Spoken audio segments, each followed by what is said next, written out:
Epinephrine epinephrine is agonist at alpha and beta receptors. जितने भी alpha receptors हैं, alpha 1, alpha 2, beta 1, beta 2, beta 3, जितने भी receptors हैं उन सब के ऊपर एगनिस्ट है, यानी पॉजिटिव एक्शन करेगा और उनके एक्शन को पोटेंशिएट करेगा। अब डिपेंड करता है कि ये रिसेप्टर्स कहाँ कहाँ हैं, वो इफेक्ट जो होगा वो शो होगा। अब अगर मैकेनिज्म ऑफ एक्शन की बात करें तो जो सबसे पहले टायरोसिन होता है वो चेंज होता है डोपा के अंदर। डोपा के ऊपर डोपा डीकार्बोक्सिलेज एंजाइम एक्ट करता है और वो उसे चेंज करता है डोपामीन के अंदर।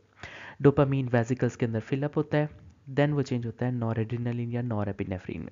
देन वो फर्दर चेंज होता है एपिनेफ्रीन। अब ये एपिनेफ्रीन और नॉर एड्रेनलिन ये दोनों रिलीज हो सकते हैं। जब ये रिलीज होंगे तो ये डिफरेंट रिसेप्टर्स के ऊपर एक्ट कर सकते हैं। Alpha 1, alpha 2, beta 1, beta 2, beta 3, कोई भी रिसेप्टर हो सकता है। अब डिपेंडिंग अपॉन द लोकेशन ये रिसेप्टर कहाँ कहाँ है, वो ही वाले जो सिम्टम्स होंगे वो शो अप होंगे। अल्फा 1 रिसेप्टर्स जितने भी होंगे वो जितने भी स्मूथ मसल्स हैं और जितने भी ब्लड वेसल्स उसमें कंस्ट्रिक्शन करवाते हैं। अल्फा 2 जो होता है वो फीडबैक इनहिबिशन कराते हैं, इनकी रिलीज को जो है वो रोकता है। बीटा 1 रिसेप्टर्स हार्ट और किडनीज में होते हैं, हार्ट की रेट, रेनिन की रिलीज, हार्ट की कंट्रैक्शन ये इंक्रीज होती है। बीटा 2 रिसेप्टर्स जितने होंगे ब्रोंकाई में हो सकते हैं, यूट्रस में हो सकते हैं, स्मूथ मसल ब्लड वेसल्स और ये डायलिटेशन करवाते हैं और रिलैक्सेशन करवाते हैं। और बीटा 3 जितने भी होंगे वो फैट टिश्यूज़ के ऊपर हो सकते हैं, लिपोलिसिस से रिलेटेड होते हैं।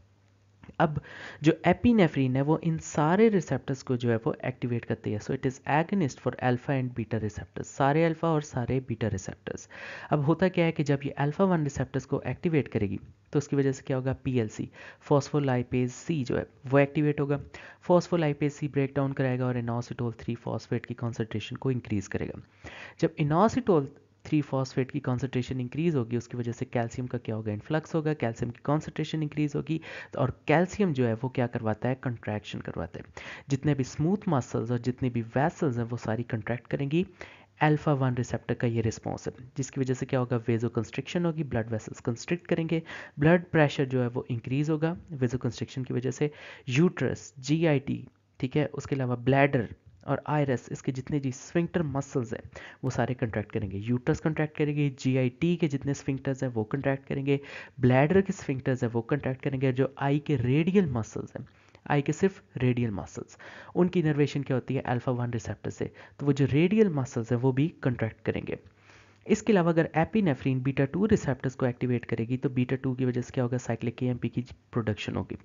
जब साइक्लिक एएमपी की प्रोडक्शन होगी तो वो क्या करेगा, पीकेए प्रोटीन काइनेज ए को एक्टिवेट करेगी। जब प्रोटीन काइनेज ए एक्टिवेट होगा तो उसकी वजह से क्या होगा, इनहिबिशन होगी कंट्रैक्शन की, यानी सारी चीज़ें जो होंगी वो रिलैक्स हो जाएंगी। सो बीटा 2 रिसेप्टर की एक्टिवेशन से रिलैक्सेशन होगी।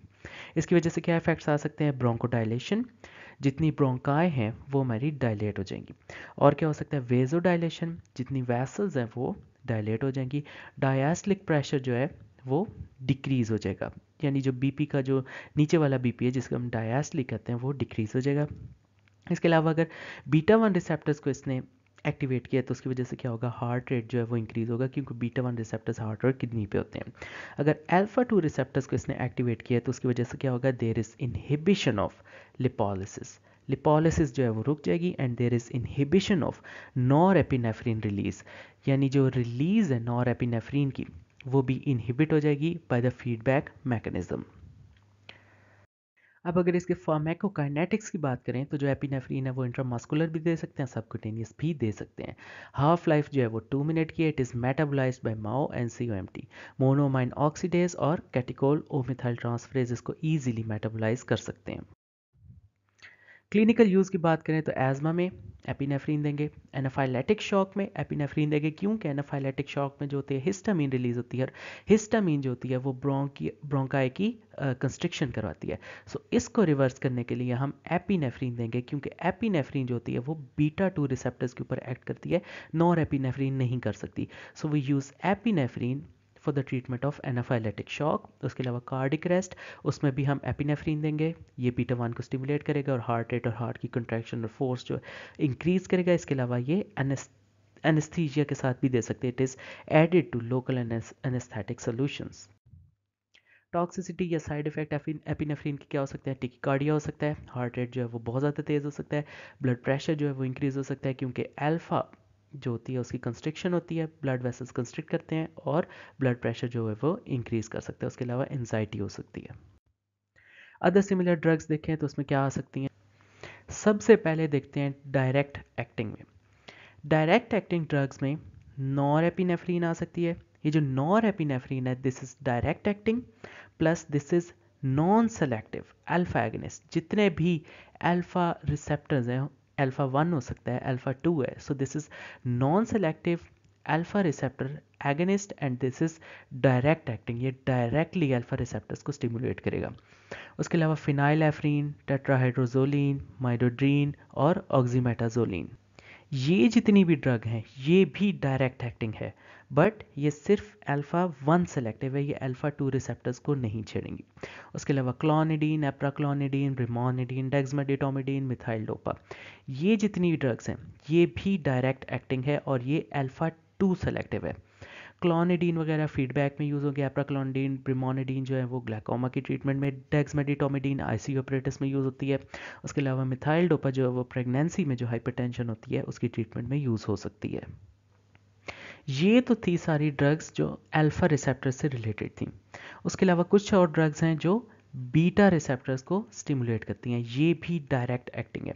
उसमें सबसे पहले आएगी आइसोप्रोटेनोल। आइसोप्रोटेनोल इज डायरेक्ट एक्टिंग, ये बीटा रिसेप्टर्स को स्टिमुलेट करेगी and this is non selective, यानी जितने भी बीटा 1, बीटा 2, बीटा 3 जितने भी रिसेप्टर्स है ये सबको स्टिमुलेट करेगी। उसके बाद आएगी डोब्यूटामीन और समहाउ इसमें हम डोपामीन भी ऐड कर सकते हैं। ये भी डायरेक्ट एक्टिंग है, डायरेक्टली बीटा रिसेप्टर्स को स्टिमुलेट करेगी, but it is only selective. ये सिर्फ बीटा 1 रिसेप्टर्स जो कि हार्ट और किडनीज में होते हैं सिर्फ उनको स्टिमुलेट करेगी। उसके बाद है रेटोड्रीन। रेटोड्रीन भी डायरेक्ट एक्टिंग है, डायरेक्टली बीटा रिसेप्टर्स को स्टिमुलेट करेगी, लेकिन ये बीटा 2 सेलेक्टिव है, बीटा 1 को नहीं छेड़ेगी। उसके अलावा एल्बिट्रोल, टर्ब्यूटालिन, मेटोप्रोटेनोल, ये जितने हैं ये भी डायरेक्ट एक्टिंग है, but they act on beta 2 receptors और इन्हें हम कहते हैं कि दीज आर साबा, शॉर्ट एक्टिंग बीटा 2 एगनिस्ट।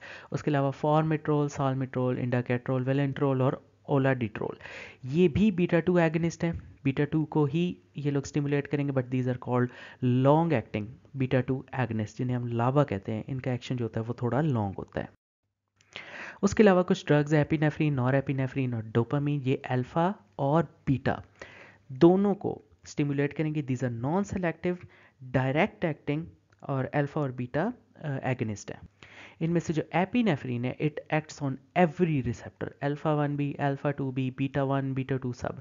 लेकिन जो नॉर एपिनेफ्रीन और जो डोपामीन है ये सब पे एक्ट करती हैं एक्सेप्ट बीटा 2, ये बीटा 2 के ऊपर एक्ट नहीं करेंगे। So epinephrine is for every receptor while norepinephrine and dopamine act on all receptor except beta 2, beta 2 के ऊपर नहीं करेंगी।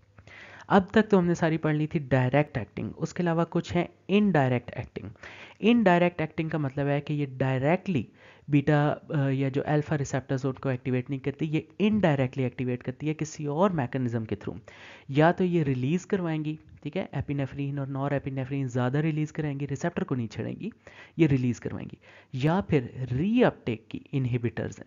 अगर तो हम देखें कि रिलीज कौन कौन कराएंगी तो उसमें फिनाइल आइसोप्रोपाइलमाइन, नॉरफिनाइल आइसोप्रोपाइलमाइन, एम्फेटामीन, मेथेम्फेटामीन और टायरामीन, ये जितनी भी है दीज आर रिलीजर्स। ये क्या करवाएंगी, एपिनेफ्रीन और नॉर एपिनेफ्रीन की रिलीज करवाएंगी। उसके अलावा जो कोकेन है और टीसीएस है दीज आर रीअपटेक इनहिबिटर। जो भी एपिनेफ्रीन की रीअपटेक होती थी इसने उसको इनहिबिट कर दिया, जिसकी वजह से एपिनेफ्रीन और नॉर एपिनेफ्रीन की कॉन्सेंट्रेशन जो है साइनैप्स में वो इंक्रीज कर जाएगी। जब वो इंक्रीज कर जाएगी तो वो ज़्यादा अल्फा और बीटा रिसेप्टर्स को स्टिमुलेट करेंगे। सो ये इनडायरेक्टली रीअपटेक इनहिबिट करके जो जितने भी सिंपैथोमाइमेटिक इफेक्ट्स हैं वो शो करवाएंगे। इसके अलावा कुछ 3 ड्रग्स हैं, एफिड्रीन, सूडोएफिड्रीन और मेटारेमिनोल। ये जो 3 ड्रग्स हैं ये डायरेक्टली भी एक्ट करेंगी, इनडायरेक्टली भी एक्ट करेंगी। डायरेक्टली ये अल्फा बीटा रिसेप्टर्स को भी छेड़ सकती हैं, स्टिमुलेट कराएंगी, और इनडायरेक्टली रिलीज भी करवा सकती हैं और रीअपटेक की इनहिबिशन भी करवा सकती हैं। इसके साथ साथ ये अल्फा रिसेप्टर्स की भी एगनिस्ट हैं और साथ साथ बीटा रिसेप्टर की भी एगनिस्ट हैं।